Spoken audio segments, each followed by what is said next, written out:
titre de l'actualité ce lundi 15 juin 2020, le président malien Ibrahim Boubacar Keïta a tendu la main au mouvement de contestation de l'imam Dicko.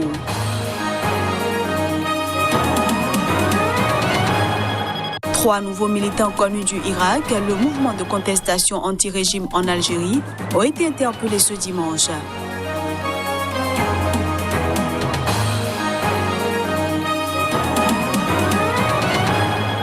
Et puis au Niger, les organisations socio-professionnelles des médias condamnent l'arrestation de la journaliste blogueuse Samira Sabou, qui constitue selon elle une entrave à la liberté de la presse. Merci de toujours préférer Sika TV pour vous informer. À toutes et à tous, bienvenue. Au Mali, le président Ibrahim Boubacar Keïta a, dans son discours sur la télévision publique, tendu la main au mouvement de contestation de l'imam Dicko. Il a également annoncé qu'il rencontrera bientôt les partis et associations membres du mouvement du 5 juin qui réclament sa démission.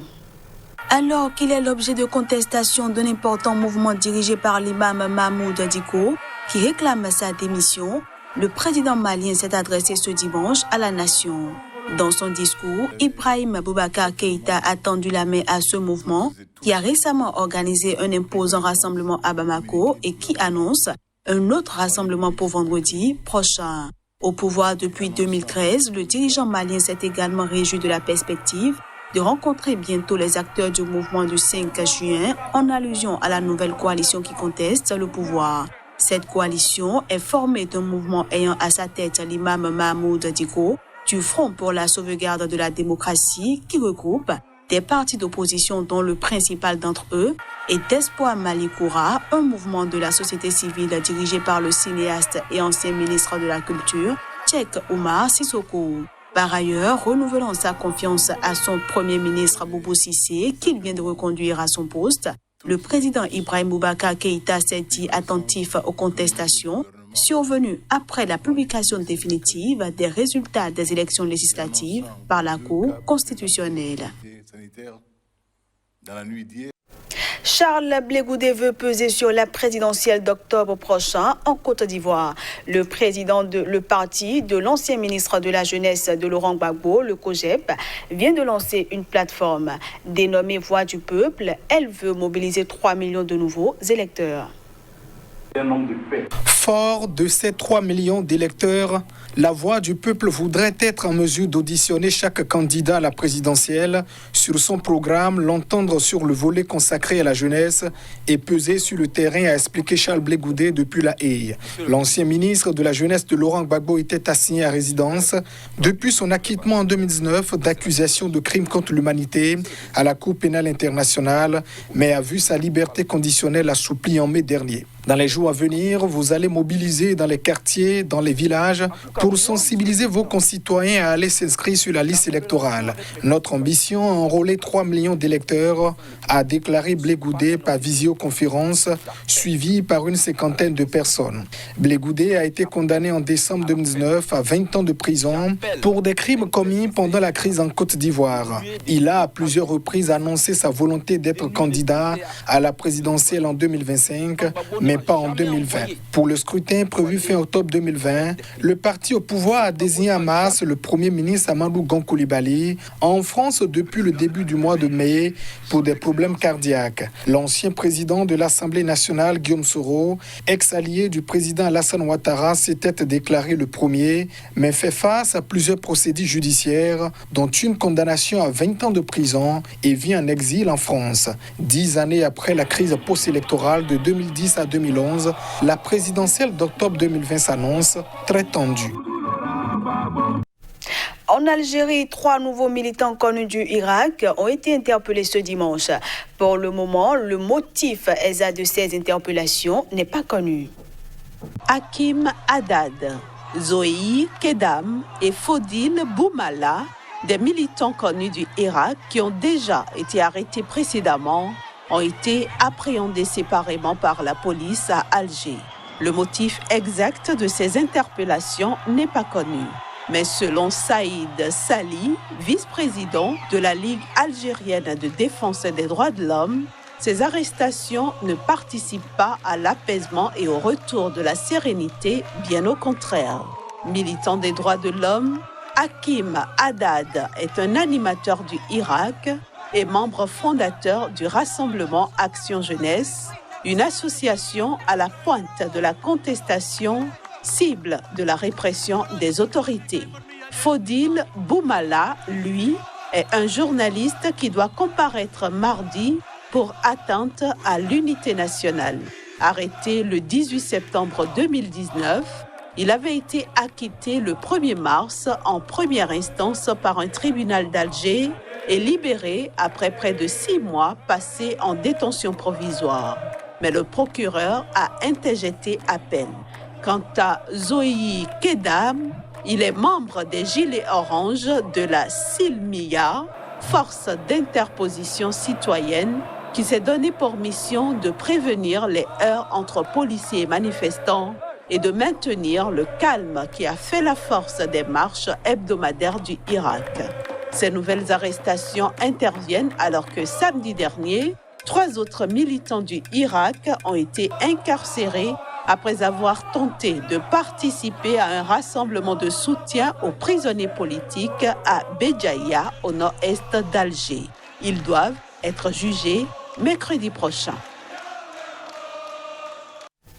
Je le disais en titre, après une plainte pour diffamation de Sanima Amadou Issoufou, Samira Sabou, journaliste blogueuse nigérienne, a été écrouée mercredi dernier, et ce, pour un post publié sur l'affaire des surfacturations lors d'achats d'équipements militaires pour l'armée.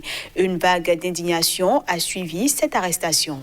Dans une de ses publications relatives à l'enquête sur les détournements de fonds au ministère de la Défense, Samira Sabou a révélé une connexion entre Abba Issoufou, le fils du président nigérien, et certains fournisseurs. Suite à une plainte pour diffamation, la journaliste blogueuse a été écrouée. Mais selon son avocat, elle ne doit pas être gardée en prison en vertu de la loi portant dépénalisation des délits commis par voie de presse. Par rapport à ce débat, on le fera évidemment devant le juge. Et si c'est les textes sur le régime de la presse, parce qu'on le sait aujourd'hui, il y a la dépénalisation par rapport à cela, au profit des journalistes, ou si c'est le texte sur la cybercriminalité qui doit s'appliquer l'un dans l'autre dans les deux cas, sa détention ne saurait se justifier au vu de ses suffisantes garanties de représentation, en tout cas devant la justice. Les organisations socio-professionnelles des médias condamnent cette arrestation qui constitue selon elles une entrave à la liberté de la presse et viole la loi portant dépénalisation des délits commis par voie de presse. La maison de la presse exige la libération immédiate de la journaliste. Au niveau de son mandat de comparution, c'est bel et bien écrit, noir sur blanc, qu'elle est interpellée en tant que journaliste. Donc si elle est interpellée en tant que journaliste, en principe, ce n'est pas la loi sur la cybercriminalité, mais plutôt l'ordonnance 2010-035 qui lui doit être appliquée. Donc c'est ça notre entendement et c'est pour cela qu'on a appelé à sa libération immédiate. Samira Sabou est présidente de l'Association des blogueurs pour une citoyenneté active. Son association condamne son arrestation et demande aussi sa libération. Depuis février, l'affaire de détournement au ministère de la Défense défraie la chronique. Autre Samira Sabou, des acteurs de la société civile ayant manifesté le 15 mars dernier pour exiger justice sont aussi gardés en prison. Pour parer à toute éventualité, le gouvernement a entre-temps adopté une loi sur la cybercriminalité. On passe à présent à la revue de presse Afrique.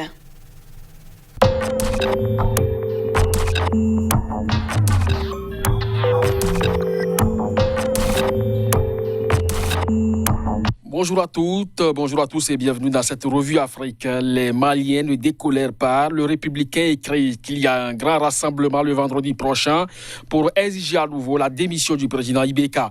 Les Échos parlent de pression maximale sur Ibeka le 19 juin prochain.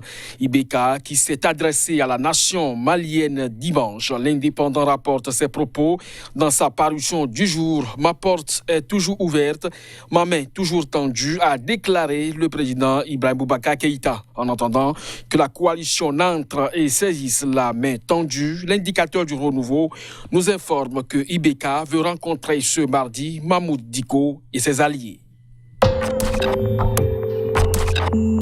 Attaque meurtrière de Kafolo, écrit le sursaut. Des révélations sur Katiba Massina, ce groupe terroriste qui menace la Côte d'Ivoire.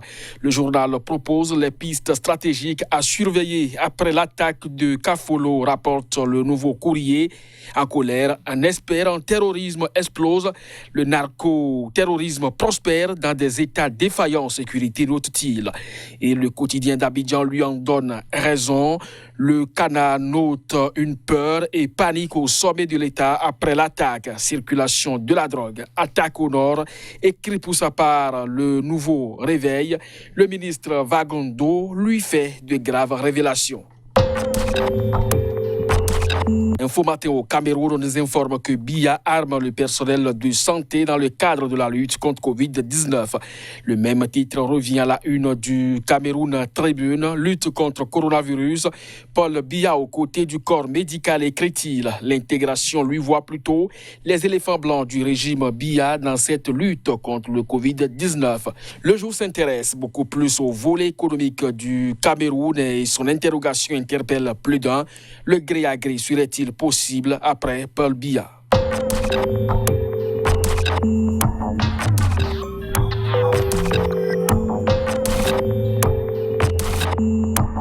Voilà qui vient mettre un terme à cette édition que je vous remercie d'avoir suivi.